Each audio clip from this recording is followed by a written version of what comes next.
فرحات مهني أنت ترأس ما يسمى بالحكومة المؤقتة القبائلية. أنا ذا قبائلي عضيل زمرنا غديني ذا شوث الموفمون. ما هي هذه الحركة، حركة الحكومة المؤقتة القبائلية؟ أنا ذا قبائلي. الحكومة المؤقتة القبائلية ليست حركة. ماشي الحركة ما كذا قاركة. سيسناس. وثانيا أنا لست جزائريا، أنا قبائلي. ما هو الفرق؟ شو لا ديفيرونس كيرو قبائلي الجزائر؟ هناك فرق كبير.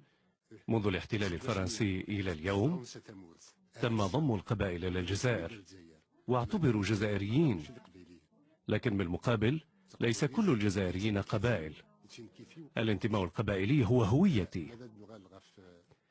فرحات مهمني هذه الحكومة انبثقت عن حركة الحكم الذاتي القبائلي، الموفمون دوتونومي دو لا كابيلي. هل أنتم تحاولون أن تبنوا هذا الحكم الذاتي ضمن جزائر ديمقراطية تعددية فيدرالية، أم تريدون تمزيق هذه البلاد والانفصال؟ كوني قلنا فلاقي ناقل ماك ستنادي ما تبنوا الجزائر تساقدوا ذانت فيدرال تناخذ بغام أتشرقم ثمور. نكوني ذو بريد مع تبلو ناس دينان دواسن شريك تمورس. نحن نسير على درب معصوب الهناس الذي قال في إحدى أغنياته: الدواء هو تمزيق البلاد.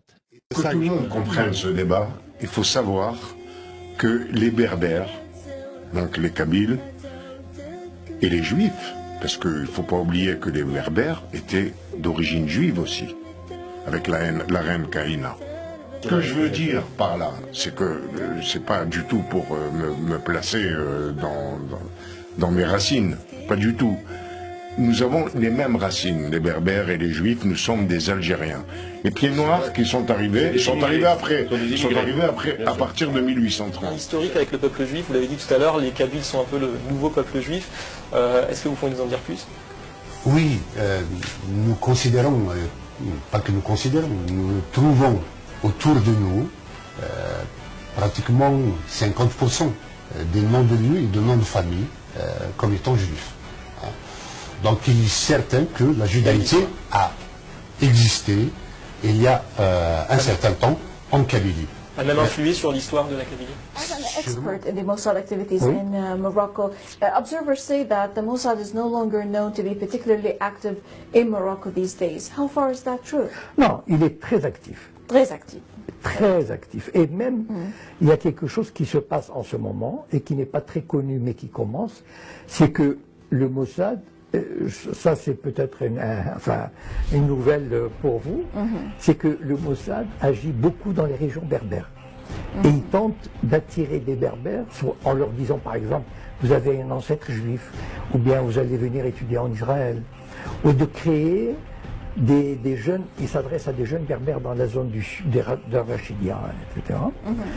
De créer des frictions entre les berbères et les autres. Donc en fait le Mossad, il va même très loin. C'est-à-dire il essaie de créer des tensions au sein de la société marocaine. Et peut-être qu'au Maroc, les gens, soit ils ne sont pas conscients, soit ils ne veulent pas le dire.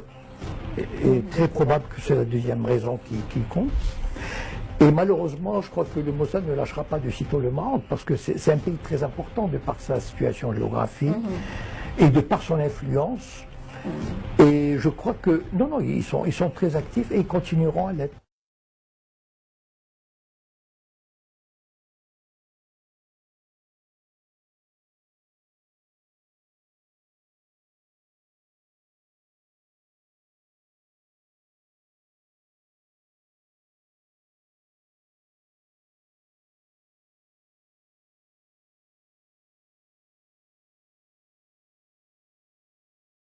الكلام اللي كنمشي للقبايل بحال الا غادي للقلميمه ولا الرشيديه ولا الناظور.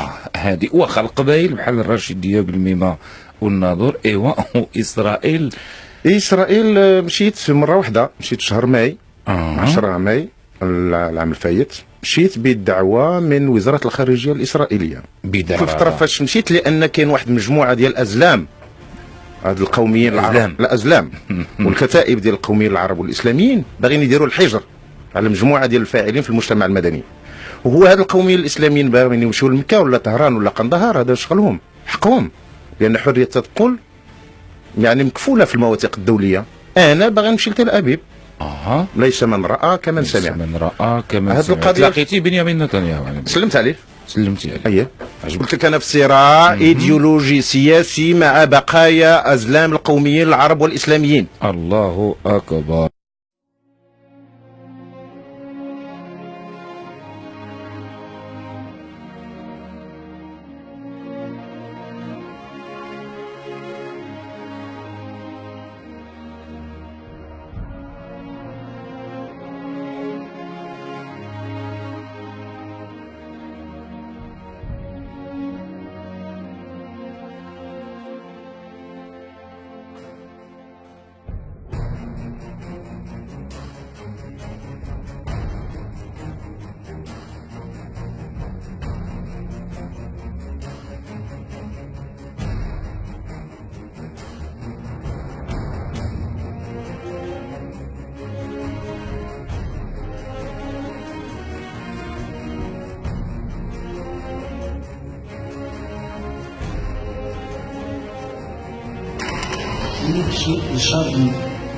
Je suis Charlie.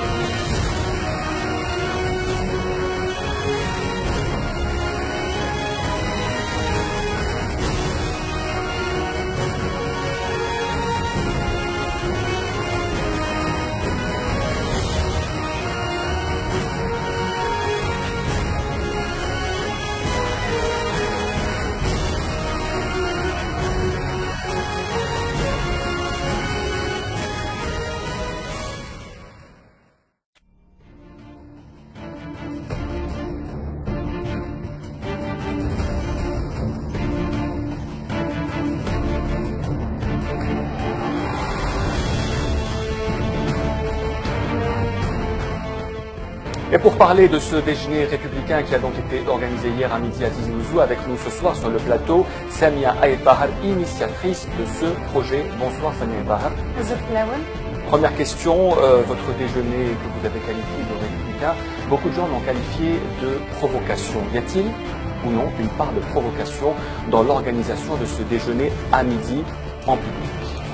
Alors déjà, la question de la provocation se pose, comme toutes les questions, en fonction de la perspective. C'est-à-dire, la question se pose toujours sur de la part de qui, de la perspective de qui, est-ce que c'est une provocation? Alors de notre part, nous, ça répond à un droit de nous exprimer, à un droit de faire entendre notre liberté d'exister en tant que telle et sans se cacher, sans que cela soit de la provocation.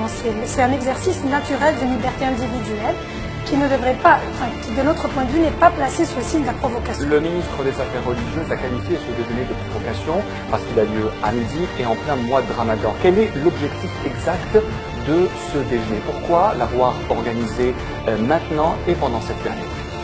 Alors, on le fait en Kabylie, en tous les cas parce qu'il y a une attente citoyenne par rapport au fait d'assumer le fait que les non-jeûneurs ne jeûnent pas et qu'ils n'ont pas à se cacher pour exercer leur liberté. Donc, les objectifs, ils sont variés. Déjà, on a voulu briser le tabou du fait que c'est un mois qui doit être comme tous les autres, où la croyance est strictement personnelle. Puisque la croyance est personnelle, Samia Aïd Bahar, pourquoi ne pas manger chez soi, mais devant tout le monde, dans la place publique de Tizi Ouzou, puisque vous parlez de croyance personnelle? Pourquoi l'action n'a pas été personnelle, puisqu'elle a été collective? Parce qu'elle est faite pour susciter le débat autour des interdictions qui n'ont pas lieu d'être. Les cafés sont fermés, les restaurants sont fermés, on n'a pas de possibilité de manger dedans pour effectivement peut-être ne pas manger dans la rue, ne pas boire dans la rue. Donc manger chez nous, effectivement on le fait quand on a la possibilité parce que c'est plus économique, parce que c'est mieux. Mais dans des cas comme cela, on ne voit pas pourquoi on va être obligé de se cacher. On nous pousse vraiment vers l'hypocrisie et vers l'acceptation d'une norme sociale qui vient de l'imposition en fait d'une croyance, d'une minorité ou d'une majorité ou de ce qu'on veut, sur une autre partie de la population. Est-ce que vous ne considérez pas avoir heurté la sensibilité des jeûneurs de manger devant eux à midi? Est-ce que vous considérez que c'est un acte aussi provocateur à l'égard de ceux qui jeûnent le mois de Ramadan? Et ils sont nombreux évidemment en Kabylie. Oui, je pense que, donc, comme je vous disais tout à l'heure, c'est un problème de perspective. Ça veut dire que de notre point de vue, on ne considère pas que c'est une provocation, mais on sait qu'il y a des gens qui ont été provoqués et on comprend leurs sentiments. Mais aussi, il y a un avantage à être provoqué. C'est qu'on veut effectivement déjà nous poser la question sur faire réfléchir les gens sur ce qui provoque et sur ce qui ne provoque pas. Est-ce qu'on va s'insurger parce que quelqu'un boit de l'eau, parce que c'est 45 degrés et parce que vous faites le ramadan? L'aqdar, Sraimani, c'est toutes des notions sur lesquelles on aimerait relancer le débat. Beaucoup d'habitants de la région de Kabylie s'insurgent contre cette action que vous avez organisée hier. Ils ont peur d'une stigmatisation de la région puisque ce déjeuner est organisé en Kabylie. Quelle réponse avez-vous à leur apporter? Est-ce que ce genre de déjeuner peut contribuer à stigmatiser la région? Je me demande quelles sont les sources d'une telle appréhension. Je pense que les réponses varient un peu. Pourquoi ne pas avoir organisé ce déjeuner des Républicains à Alger, par exemple? Pourquoi en Kabylie? Parce que nous ne sommes pas des organisations qui représentent la société civile algéroise. On connaît bien le terrain en Kabylie et on sait que ce déjeuner républicain répond à une attente kabyle. C'est-à-dire que les Kabyles ne rejettent pas le fait que les non-jeûneurs s'assument en public. On n'a jamais de problème. Je suis personnellement non-jeûneuse et je bois en Kabylie quand j'ai envie. Pratiquement, pas tout à fait, mais c'est vraiment le cas. Alors qu'à Alger, on a entendu, les gens ont dit, jamais, on ne pourrait jamais organiser une action comme celle-là actuellement. On n'est pas du tout négatif. On espère vraiment que ça va se faire ailleurs. Ça veut dire...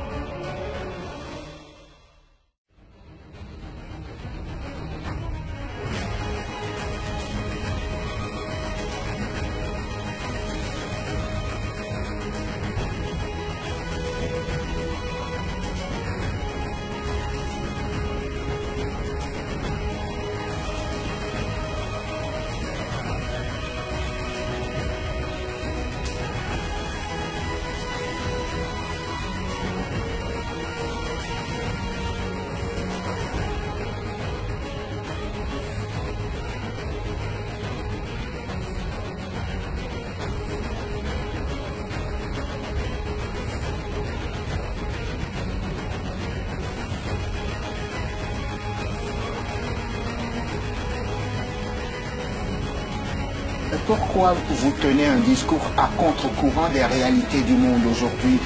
Tout le monde va vers la globalisation, on va vers le fédéralisme, chacun appelle de son vœu le regroupement et vous choisissez la sécession. Et il y a quelque chose, vous êtes manipulé par qui, monsieur? Ce serait bien d'être manipulé. Ferhat Meili, merci. C'est moi qui vous remercie.